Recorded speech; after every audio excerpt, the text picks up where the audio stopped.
right, welcome back for our afternoon session. It's my privilege to be able to introduce Mary Hirschfeld. Mary Hirschfeld is a scholar who teaches here at the University of Notre Dame, both in the Theology department and in the Mendoza School of Business. I first met her not long after I came to the University of Notre Dame. I came here in 2003. I think it was either 2004 or 2005. She took a course with me. I was instantly impressed. She had her Ph.D. in economics from Harvard, had a tenured position in California that she left to start all over in theology.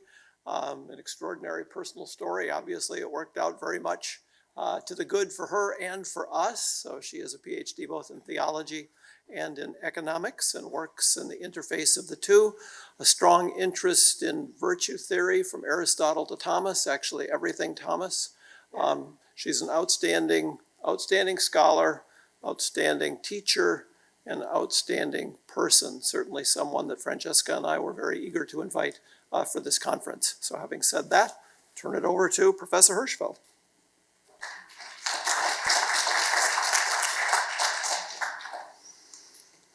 I was absolutely thrilled the day that Francesca stumbled into my office, which might be the first time we actually spoke after my arrival here, saying, "I hear that you like Breaking Bad. I have this conference coming up."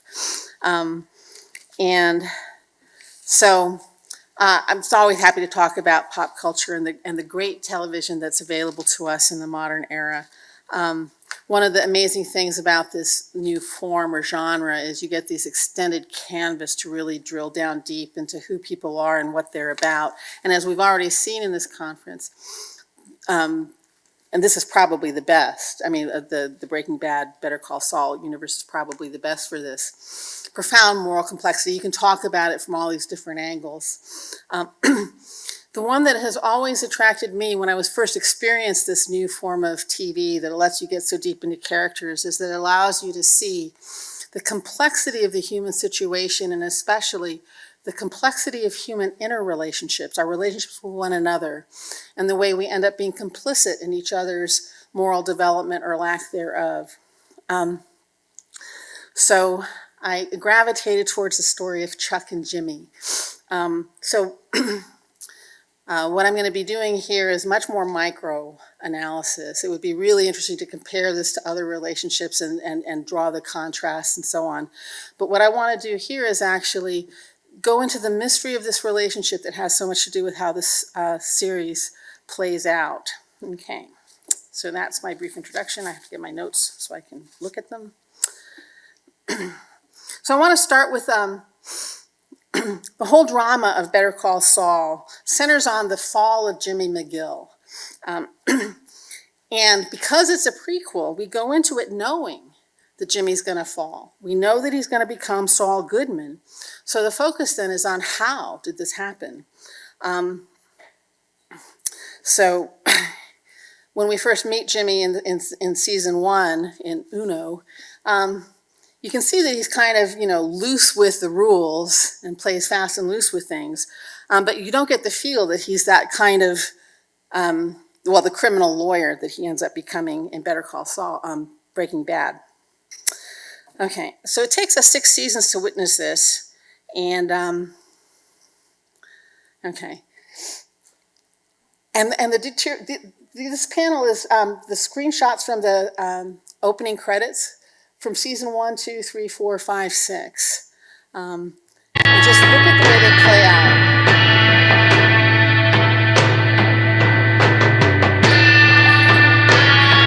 Kind of showing that arc into the dark for poor Jimmy. Okay. All right. So one way, if the central question is what happened to Jimmy, how did this go wrong for him? One way of framing it comes up early in the show when we get a flashback to him as a child in his father's store, and a grifter walks in and is trying to con his dad. And little Jimmy can see clearly that this guy is a con artist. And he's telling his dad, don't give him the money. He's just, he doesn't really have a broken down car. He's lying to you. But the father just has a soft heart and goes off to go get the guy some spark plugs. And then the grifter kind of looks at him, at little Jimmy, and reveals himself to be, yes, exactly a grifter. This is totally a con. And the last thing he says to little Jimmy is, you got to decide for yourself. Are you going to be a wolf or are you going to be a sheep? And that seems to set out Jimmy's moral dilemma right there. And it's clear, even before the grifter walks in, Jimmy's sneaking a peek at Playboy magazine and trying to hide it from his dad. You know that Jimmy likes to be savvy, to kind of play things for his own end. He's got that wired into him. But there is a tension, because although he definitely never wants to be the one who's taken, he does have a heart. It comes up a lot. Sometimes he sacrifices his own interests in a major way when he sees that it's going to do some harm to somebody who should not be harmed. I just want to briefly mention, at one point, he's got this whole case going with Sandpiper where he's found out the residents are being preyed upon by the corporation that runs it. He gets together this lawsuit. He ends up with a deal where he's only going to get paid out when there's a settlement. And he decides at some point that he wants that settlement. So he has to try to convince the class representative, this nice old lady, Irene Landry, to go along with him. And she's reluctant because she trusts her lawyers. And the lawyers want to prolong this because they get more fees that way. And so Jimmy, being Jimmy, uses all his con-like artistry to get the rest of the residents that turn against Irene so that she'll then be forced to take the settlement and he'll get his payout. But then after that goes down, he shows up at her apartment wanting to celebrate the payout and learns that contrary to his expectations, the friends were still mad at her. She was still all isolated. Okay. And then he goes home and he's like upset about that. And the next thing he does is another elaborate con thing so that he arranges for the whole community to overhear him, revealing himself to be a shyster lawyer who had done this whole thing. So, and in doing so, the settlement, it goes back off the table, so he loses the money, but Irene gets her friends back. Okay, so he's capable of both. I would say if you looked at him in the early seasons, he's a guy who's more than happy to prey on wolves. One of the joys is watching him con these assholes, arrogant assholes, to his own end. But he's going to be protective of the sheep. Okay. One little side note I want to make about this dichotomy between wolves and sheep is you might think, well, it's bad to be a wolf, and therefore it's good to be a sheep. But I actually think that these should be understood as corollary vices around some unnamed virtue in between. Because I think one thing if you're looking at the deep backstory of both Chuck and Jimmy, the dad is a sheep, and this is not a good thing. The dad has allowed himself to be robbed blind. Now, Jimmy ends up pilfering from the cashier register, so he's done some of the robbing. But the grifter walked out with money, and so on and so forth. And what we learn is that the father's little convenience store or whatever he has going there goes out of business because of this. So anyway, and I think that plays a role. All that said, by the time we get down to that blue screen in chapter 6, episode 6, season 6, Jimmy's preying on the sheep. So as Gene, he engages in another con thing that goes after relatively innocuous people and puts them in bad places. And he goes on in Breaking Bad to be the criminal lawyer who's complicit in Walter White's corrupt meth empire. So he's a bad guy. Okay, so how did that happen? In Better Call Saul, there's two major relationships that play a role in leading Jimmy from point A to point B. The one I'm going to be talking about is taken up in the first 3 seasons, most explicitly, and that's Chuck and Jimmy. I am not going to go there, but the story is not finished until we go through Kim. So I'll maybe make a few gestures as we go along, but maybe in conversation we can finish this out. Okay, so if you look at the relationship between Chuck and Jimmy, the moral dilemma facing Jimmy, as filtered through this relationship, would be Chuck's view, which is Jimmy is a wolf and he'll never change. He's always going to cut, and he's never going to change. But if you're on Team Jimmy, you're going to say, Jimmy was trying to change, and Chuck blocked him at every turn. So it's Jimmy's fault, it's Chuck's fault, and that's, okay. What I want us to point to is actually the way to understand this dynamic is that the story of the fall of Jimmy is also the story of the fall of Chuck. that they're actually in it together all the way through. Okay. The reason why I think this theme is, well, I always gravitate to this theme. And I gravitate to it for a couple reasons. What I learned from Gary Anderson in one of the best classes I ever took is that sibling rivalry is a major, major theme in the Bible, pretty much from the get-go. So Adam does this thing with the apple, and the very next thing that happens is Cain is out there killing Abel. And if you go through, especially, there's just, Jacob and Esau, you have Joseph and his brothers, just all this sibling caca. The title, which a title of my talk that I had to pull out of my brain at the last second, points to the parable of the prodigal son. But this whole arc finally ends up with our telos as Christians, which is to be brothers and sisters in Christ, right? So there's something in the sibling rivalry that's just right cheek by jowl by the fall, and that needs to be solved for us to get to the redemption. Okay.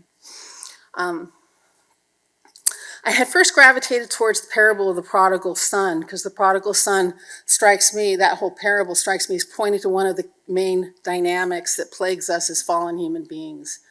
And that is mostly through the story, or the side of the story that's about the elder son, the one who's resentful when the prodigal son is welcomed home by the father. He's the guy who did everything right. He's been the dutiful son, and he never got this big feast handed to him. And he's ticked about it. Now, we don't learn much about what happened before or even what happened after. We never hear whether the elder son gets his yayas out about how upset he is and goes back to the party, or whether he stays outside or not. We never find out. But this idea that part of the problem of the prodigal is that they're in relationship with the self-righteous Pharisee type brother. That's part of the drama I'd like to investigate. So when I think about my own life, my brother is the closest person to me. He's my alternate self. We have grown up together. We share common experiences. He knows everything about me. But he's often in my vainglorious way, and he's often a handy scapegoat. Okay, and so there's something in there that's important to the human situation. Okay, so I want to set the stage a little bit about some of the background on Chuck and Jimmy, and then I'm going to walk us through the narrative and then come back and try to draw some conclusions. Okay. Because I'm an economist, I'm going to start with Adam Smith. In the theory of moral sentiments, he argues, I think his language is more, we all want deeply to be both admired and to be admirable. But a good friend of mine, Russ Roberts, paraphrases this every week in his podcast, Econ Talk. He makes this quote. He says, we want to be both loved and lovable. Okay. Now, Adam Smith's sense is that we want to be esteemed for virtue and to actually be virtuous. And we want both. Okay. But I think the deeper take is that we just want to be loved, full stop. Everybody has a deep human desire just to be loved. But at the same time, we also want to be good, virtuous, whatever that means. And we do indeed want to be loved for being virtuous. Okay. But I think the way it goes a little bit deeper than what Smith is talking about is, I think you need that as a foundation for your ability to act as a human being at all. We all need some foundation or platform out of which we can live. So one justification for why I can do what I do is because I'm loved. And the other reason I can do what I do is because I'm righteous and it's justified. Okay. And it seems to me that the sibling rivalry centers on quarreling over that basis for justification or foundation. And I do think that starts directly with Cain and Abel. So my one and only scripture quote. Okay. And the Lord had regard for Abel and his offering, but for Cain and his offering he had no regard. So Cain was very angry, and his countenance fell. The Lord said to Cain, why are you angry, and why is your countenance fallen? If you do well, will you not be accepted? And if you do not do well, sin is lurking at the door. Its desire is for you, but you must master it. The mystery of this passage is why did Why did the Lord have regard for Abel and his offering and not for Cain and his offering? And the text gives us no indication of it. And you can see this, the way the wanting to be loved and the wanting to be loved for a good reason goes together. Because when you read this, you might want to say, well, there was something in Abel's offering that was already good, and that's why God approved it. He was a better person than Cain, and so he got the nod. But it might also have just been random. I hope Gary will talk to us about this during Q&A, because he knows more about it than I do. But, okay. So where I want to start is, it seems to me that if you think about Cain and Abel, Chuck is the unloved son. We have a scene on his mother on his deathbed when he's crying because he's going to die, and she finally wakes up, and the last thing she says is, Jimmy, which he does not tell Jimmy when Jimmy comes back to the room. And when Chuck, at some point in his life, wrote a letter, I think it was after Jimmy started working at the mailroom, but before he went on to become a lawyer, he'd written a letter about how proud he was of him. He says, the happiest day in your mother's life was the day you came home from the hospital. Okay. So, this is my inference, but the relatively unloved son, Chuck, it seems to me, has chosen the path of righteousness to be his foundation. He's not loved for himself, but he's going to be loved as the admirable son. And he does this, of course, by working really hard and becoming this brilliant lawyer. So he is the son who develops a self-confidence concept of himself as, I'm the good son, I'm the responsible son, I'm the successful son, I'm the cultured son. Okay, so he's living in a big house with fine classical music, and he does all this gourmet cooking. Okay. So the question then is, where does that leave Jimmy? He must be the loved son. And I don't know that Scripture ever talks much about the parallels of being the loved son, but it seems to me that there are parallels. Jimmy is significantly younger than Chuck, and we already pointed out that the father is a failure, and it's not clear what influence the mother had on him. He's looking to Chuck for guidance.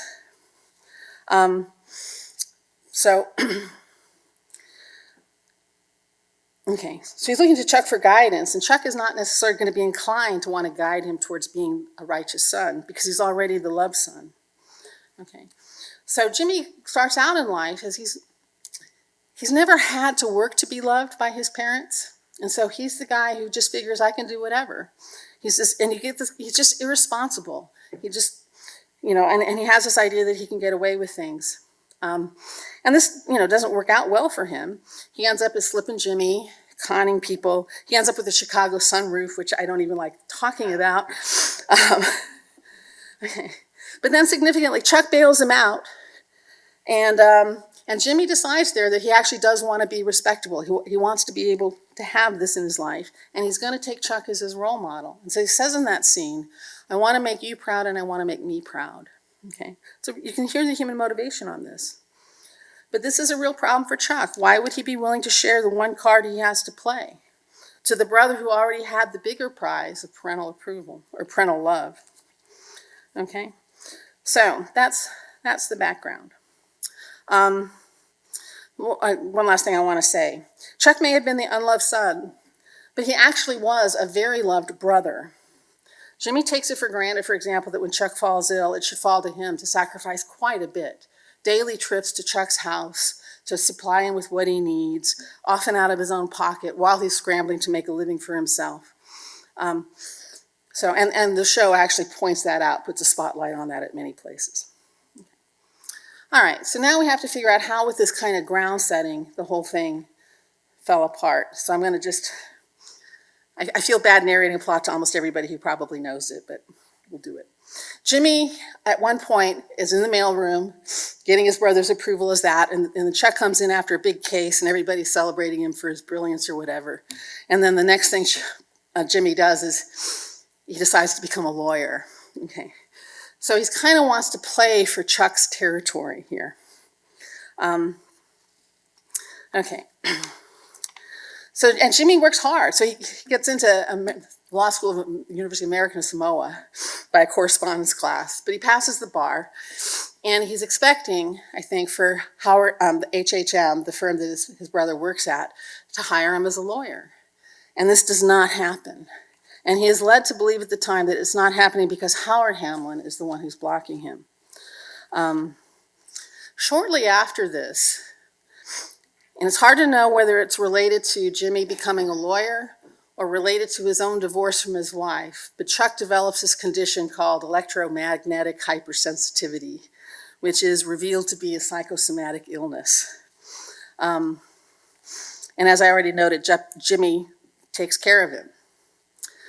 Okay, despite the fact that Jimmy's scrambling with no support from a firm to build his own practice, he ends up stumbling into elder law, which would be a chance to practice law on behalf of old people who actually need some representation. And in the course of that, he discovers this retirement community that's being robbed blind by Sandpiper, the corporation that runs it. So he enlists Chuck, and they go together to launch this big lawsuit. But then Chuck very quickly works hard to persuade Jimmy that they should not take on this lawsuit themselves, that's too big for them, and that they should kick it back to HHM. And further, having convinced Jimmy that this would be the right thing to do, Chuck, who has EMH, goes out in the middle of the night to make a phone call to Howard saying, when this case comes in, I do not want Jimmy to be getting a seat at the table. I don't want him to be in on this as a lawyer. Okay. There's various other machinations where Chuck is blocking Jimmy and also by extension Kim, his girlfriend. And Jimmy is aware of this and he is just outraged. He's really, really frustrated by that. So he escalates, and he escalates by sabotaging Chuck and setting him up to go into court with documents that have a wrong address that blows up a whole case for him and publicly humiliates him. Okay. Chuck somehow knows exactly what Jimmy did. He sees right through him. And he's trying to prove it. And in order to try to prove it, he feigns an escalation in his own illness, knowing that Jimmy loves him and Jimmy will run to his rescue, and indeed extracts the confession from Jimmy that he tapes.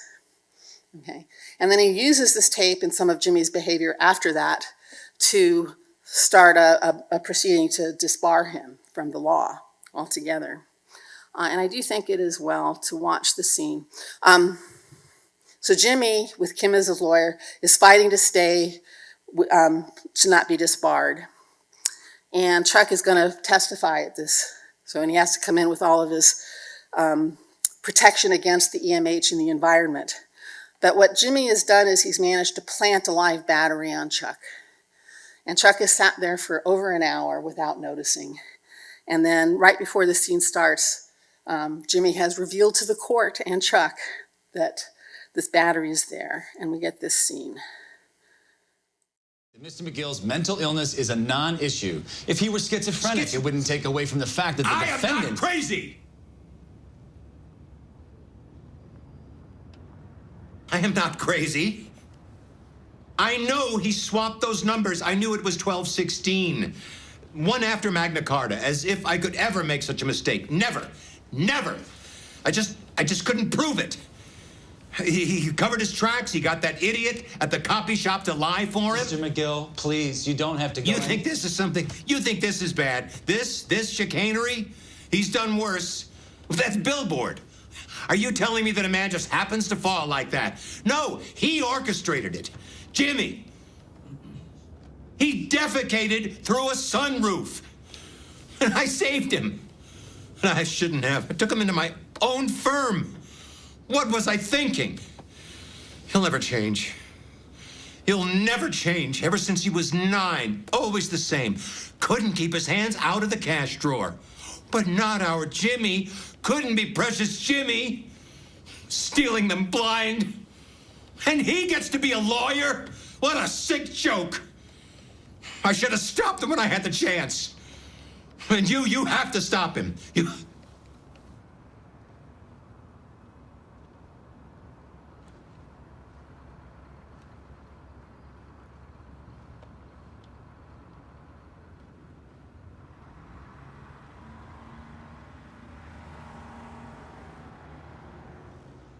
Okay.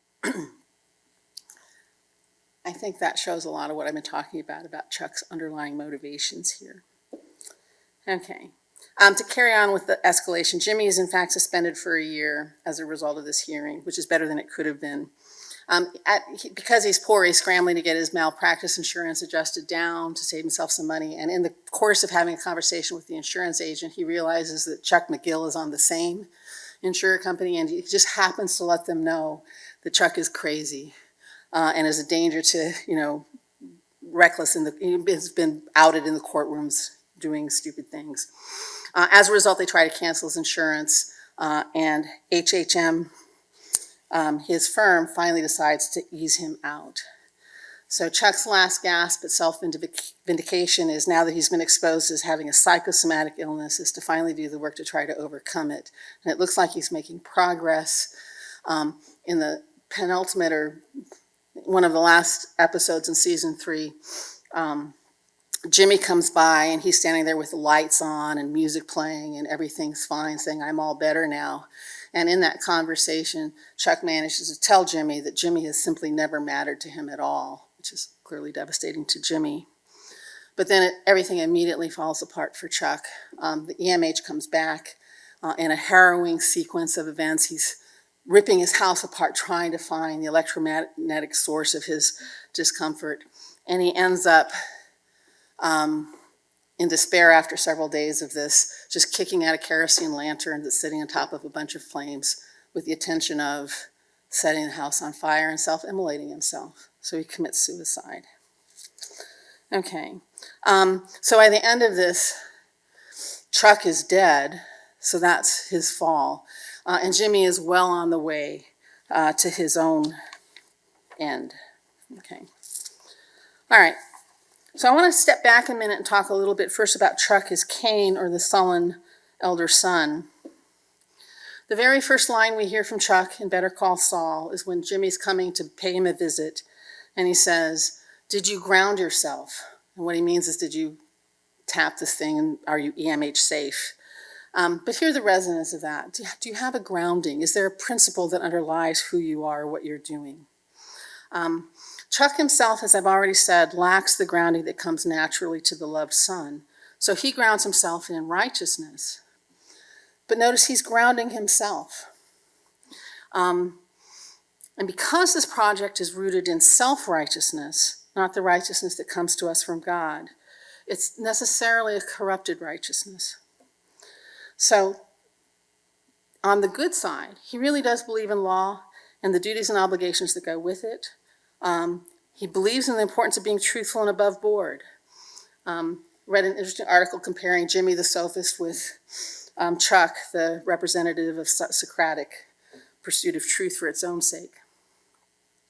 But Chuck has also blinded himself to his own chicanery. They're brothers. They're mirrors of each other in many ways. I am going to show right now, actually, the scene in which Chuck entraps Jimmy into making this confession. And I just want you to notice how Chuck is playing Jimmy like a fiddle. It's like a total con job.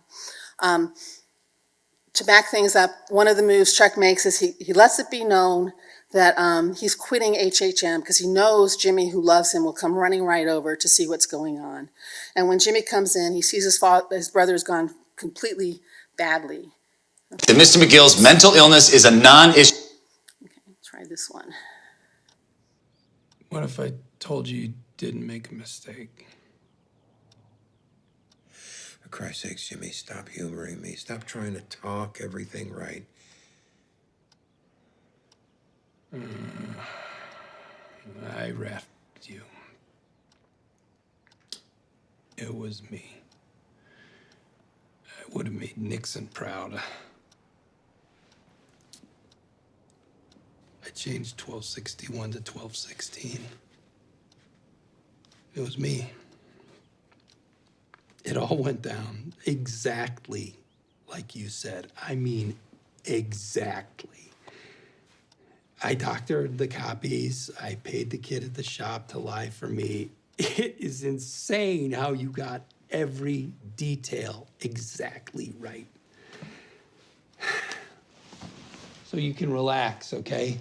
because that brain of yours is chugging along at 1,000% efficiency. Are you telling the truth?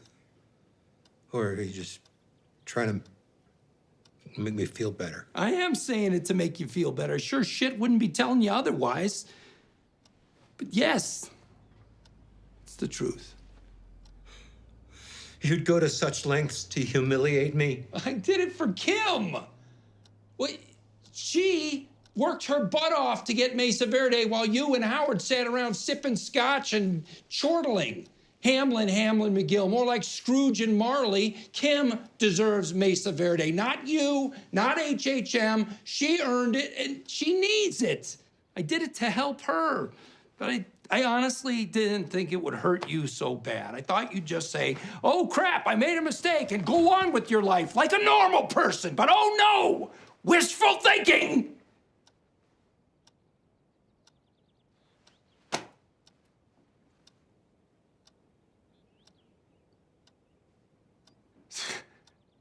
So can I tell Howard you're not quitting or retiring or whatever?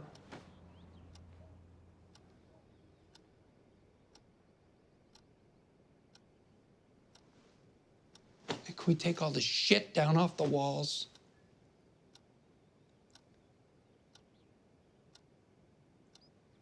I'm gonna go call Howard. Jimmy. You do realize you just confessed to a felony? I guess. But you feel better, right? Besides, it's your word against mine.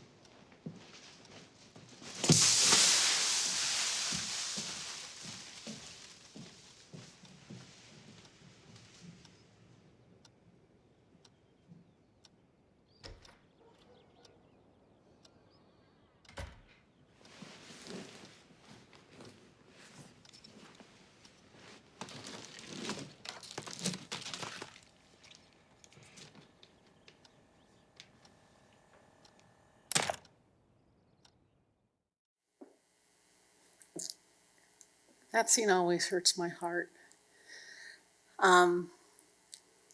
Chuck is using Jimmy's love for him in order to play him the way he wants to. His grounding in righteousness has blinded him to the importance of love and being loved, and it's led him to systematically deny or underplay how much Jimmy loves him, which now we know he knows because he's counting on Jimmy to respond in a way that depends on him loving Chuck. We have another scene where a flashback to when he was still married. He gets really jealous of Jimmy because Jimmy is able to charm his wife, whereas it's just hard to know what drew anybody to Chuck, who is certainly righteous but not lovable. Okay. The EMH itself is an expression of Chuck's inability to make a connection with people, and it's explicitly connected with a desire to prevent contamination from others. So in the second scene that he has between Jimmy and Chuck, he's like wrapped himself in a space blanket because he's like, oh, I'm being contaminated or whatever. And Jimmy clearly has a sense that you're doing this because you're afraid of being contaminated by me and not by EMH, but just by my whatever it is that. And sure enough, the minute Jimmy walks out, Chuck hunkers down even more. So it's a self-protective blanket to cut himself off. The effort to try to maintain some sense of self-righteousness, which entails denying that there's any unrighteousness in one's own soul, requires that you project that remaining unrighteousness onto others and want to try to prevent contamination by them. So at a minimum, this condition allows Chuck to live as a recluse and refuse interactions with others. Okay. But at this point, Chuck is pretty much of a villain in this relationship.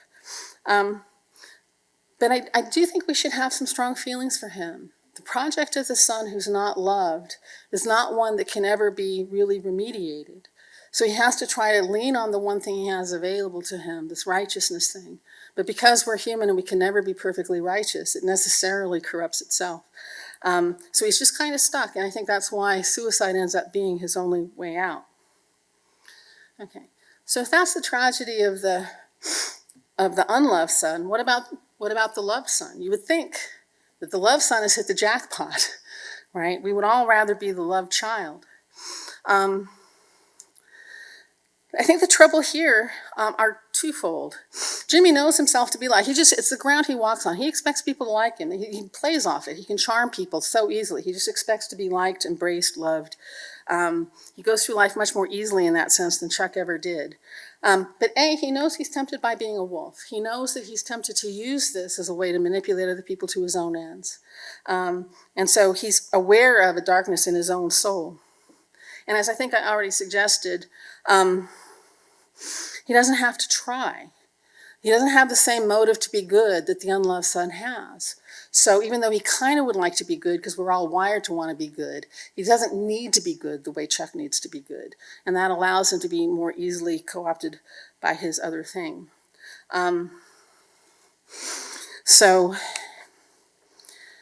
Anyway, and it seems to me that the loved son who has a hard time finding principle or really grounding himself in any kind of principle ends up being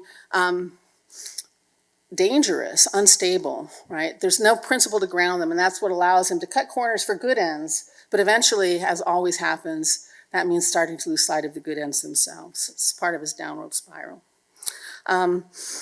Okay, so the drama here is, if anybody's going to lead Jimmy to righteousness, at least for the first half of the series, it's going to be Chuck. Chuck is not going to do that because Chuck has to maintain the conviction that Jimmy cannot change. And much of Jimmy's legal work, so there's another layer that I want to start weaving in here. But I'm going to do that later, I guess. Okay.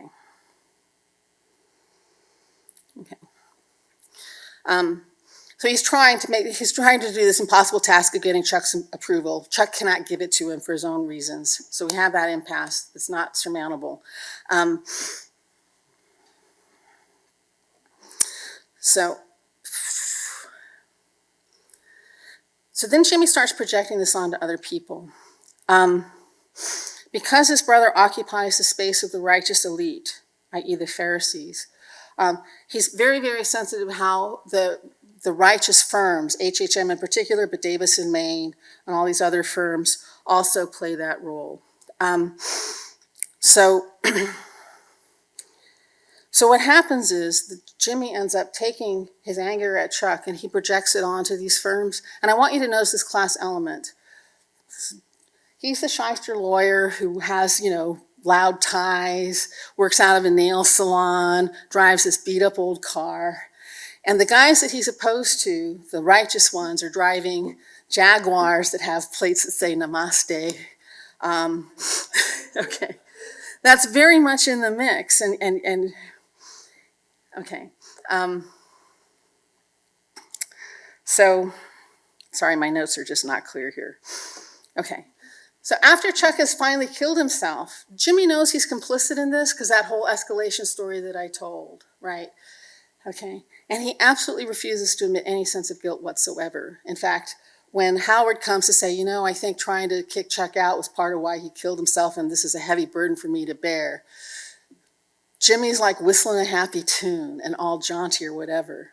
And I think what turns out is he has projected that guilt onto Howard, okay, so that he can live with it. But it's still rattling around there as this big, huge elephant in the room for him. And one way we can see that, and this is another dynamic to the sibling rivalry thing that I think is so humanly true, is having adapted these self-narratives of how we're going to find our path towards making a place for ourselves in this life, we get attached to that narrative.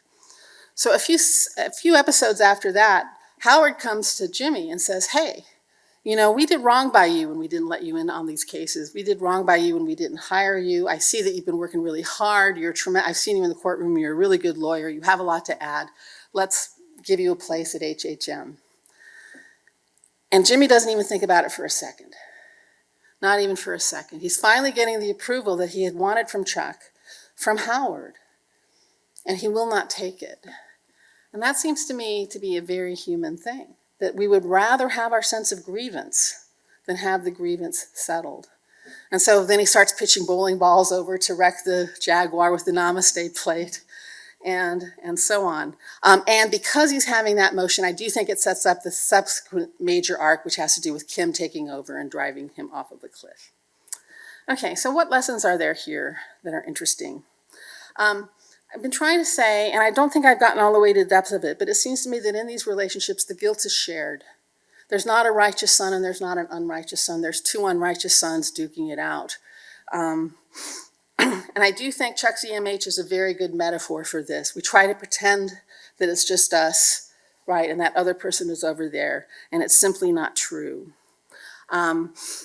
Both brothers accept each other's self-description, and because they're incompatible, they can never come to any kind of peace. Okay, and as we see in Chuck's suicide, it looks fairly tragic. It seems to me that once the righteousness question gets triggered in people, and they always do in our relationships, who's the righteous one? Because it's a self-righteousness, it's a corrupted righteousness. And because of that, justice cannot be achieved, okay? Which means we absolutely need to have mercy. All right, we need a Savior, we need grace. But before we get to the grace, which this show mercifully offers, I do want to say a little bit more about that social dynamic. We haven't talked about this at all so far in this conference. Breaking Bad is often read as an allegory of capitalism, starting from small bit stuff going up to corporate global levels. And I think those are compelling reads. It seems to me Better Call Saul has a lot to say about class dynamics, the dynamics between the elite and the non-elite. And this is a theme from the very beginning. One of the first clients Jimmy tries to get is the Kettleman family, the Kettlemans. The Kettlemans are elites who have, the guys embezzled money from the state. Okay, and they're comic characters, and they really are very funny in their complete self-blindness, because Mrs. Kettleman absolutely does not think that they did anything wrong, because they're not the sort of people who do anything wrong. And at one point, when Jimmy's trying to get them to be their lawyer, she looks at him and she says, well, we're not going to hire you because you're the kind of person that guilty people hire. Okay, and by that she means criminals, and criminals obviously are drawn from a different class than she is. Okay, I've already mentioned this. Jimmy's con game early on is always directed at the people who code as elite, and he's always often drafting off the fact that he does not code as elite. Okay, just want to spell this out in case it's not clear to everybody. In the Sandpiper case, the elite lawyers are actually morally wrong, okay? They've got a bunch of, not very well off old people, and they're encouraging them to extend this lawsuit for years and years and years for the sole purpose of eking out what would be a trivial amount of money for the individual clients, but what will be a very large payout for the lawyers. Okay, and especially when you're talking about old people, a lot of them aren't going to live to even get the settlement at all. So it's just an example of the kind of the way that these law firms can be wolfish. And Kim embodies this sensibility most importantly. I think it's part of the relationship between her and Jimmy. She gets more and more disgusted by the kinds of clients she's defending as an elite lawyer, because she feels like she's on the side of the bad guys. And she alleviates her conscience by trying to work into pro bono work, to try to offer a good defense to the people who can't afford a good defense. But this has the same dynamic as we already saw with the brothers. The people in the elite class, in some sense, are right. They do tend to follow the rules, right? They don't go around stabbing people, or, the lowlifes have more chaotic lives, right? They're more destructive in a certain way. And yet the people on the bottom can clearly see that the elites are exercising their power to exercise their own kind of injustice against them. I think it's an important way to read this entire show, and I just want to point out it's particularly salient right now, since we live in a world in which the resentment of the population, in which a populist revolt appears to be simmering, if not burning. Okay, so I'm going to come in for the finish now. There may be no way out of our personal social dynamics of sin as human beings. We may not be able to save ourselves. I'm actually very pessimistic about our culture right now. I don't think the elites are ever going to see the injustices they're perpetrating, and I don't think the people seeking redress are ever going to articulate that concern in a way that's plausible or helpful. What if I told you? We want to get there. Okay, so this is from G.K. Chesterton. You guys all know this line? Dear Sir, regarding your article, What's Wrong with the World? I am, yours truly, G.K. Chesterton. Okay. We had a talk from Tom Hibbs about different kinds of confessions, but it strikes me that this is the confession that we need. The only way out is to say, I am responsible, okay? And make no effort to displace guilt or blame or whatever. At one point, my spiritual director said I should start confessing every week. And I have to say, after a year of the practice, I don't know if I have ever yet actually offered a confession in that spirit. It's really hard to do. Okay, so happily, and we can talk about where this came from, Jimmy gets his moment of redemption. And I don't think we've seen the whole clip. It's a great scene. I have cut off the part where he's confessing to his complicity with Walter White. This is part 2. What happened to Howard Hamlin? It was, I can't even.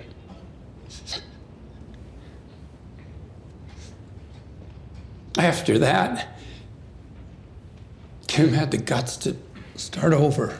She left town, but I'm the one who ran away.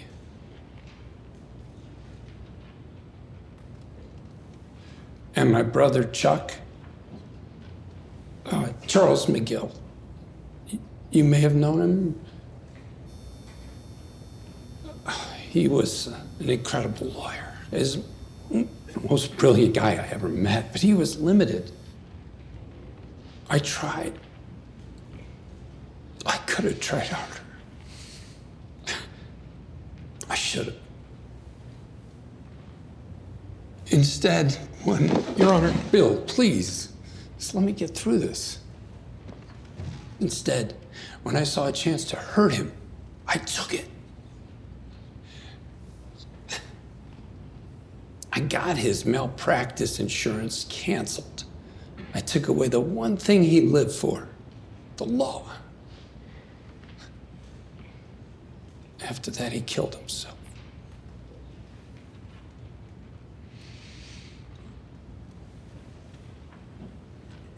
And I'll live with that.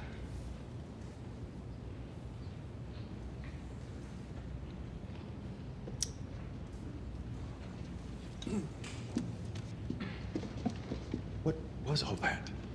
That thing with your brother, that wasn't even a crime. It was. Mr. Goodman, sit down and stay seated. The name's McGill. I'm James McGill.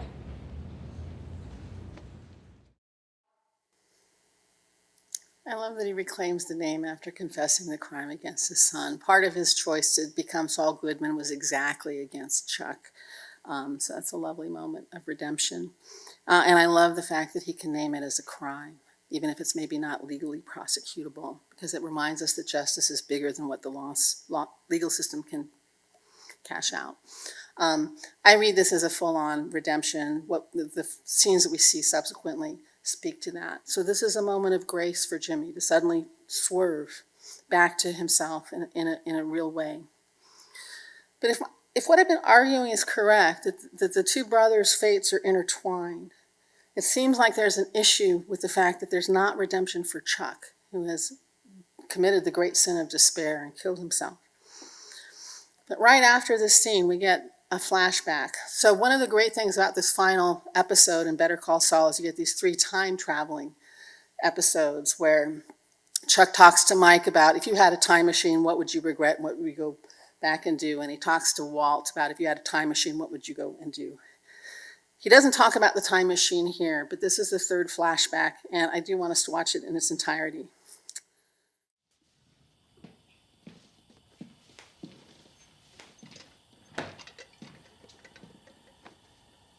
I was starting to worry. My car conked out on the 40. I almost got creamed by a cement truck.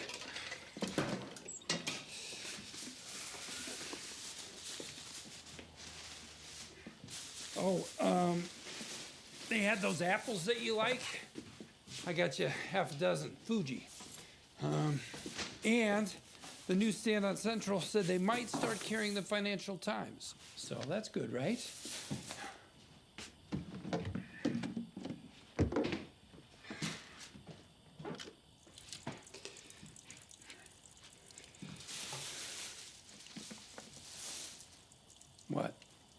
You know I could hire someone to do this. I could get someone from the office. I'm doing it. Yeah, every day? While you're trying to start a practice? Why? Why? Because you're my brother. Duh. You do the same for me. Well, you could stay for a while. We could talk. Talk? What about? Well, your cases? Your clients? You want to talk about my clients? Seriously, you want to talk about the granny who got picked up for soliciting inside a Christian Science reading room? What about the kid who broke into a liquor store and drank 5 bottles of cream de menthe and then passed out behind the counter? They deserve a vigorous defense like any other client. Or maybe you just want to tell me what I'm doing wrong. That's not what I had in mind.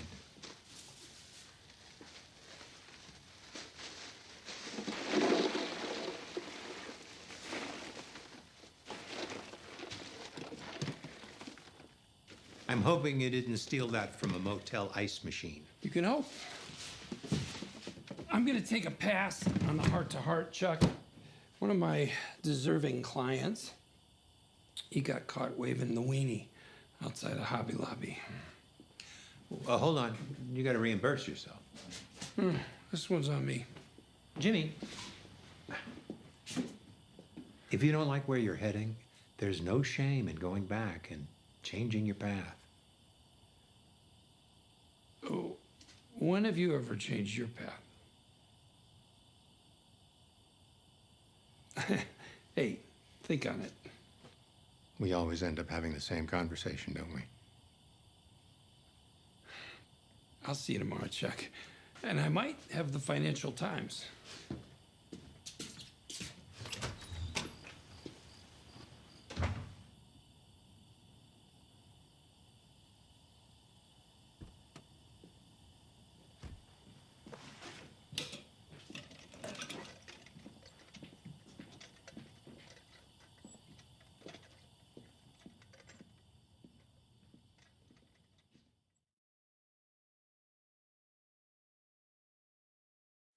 Okay. Couple of observations. This scene that we just watched had to have happened about 1 day or at most 2 days before the very first scene we saw in Uno between the brothers. It has to be then because in that scene, Jimmy brings him the Financial Times, the one that he's just tracked down in this episode. I had toyed with the idea of making you watch the 2 scenes side by side. But the first scene from Uno runs about 10 minutes, and I didn't know how to chop it up. This Chuck is a very different Chuck from the Chuck we see in the opening episode. So notice what he did here that's so un-Chuck-like. He noticed that Jimmy was going out of his way to help him, that he was doing him a real solid. He acknowledged that. In the scene in Uno, when he talks to Jimmy about his practice, the line is, well, you need to keep doing these low lives so that you can build up a reputation and build up a good client. Here he's saying these low lives deserve a really good and vigorous defense. There's a nobility to that. This is a Chuck who actually wants to talk to him and seems to be opening up a door to building a relationship.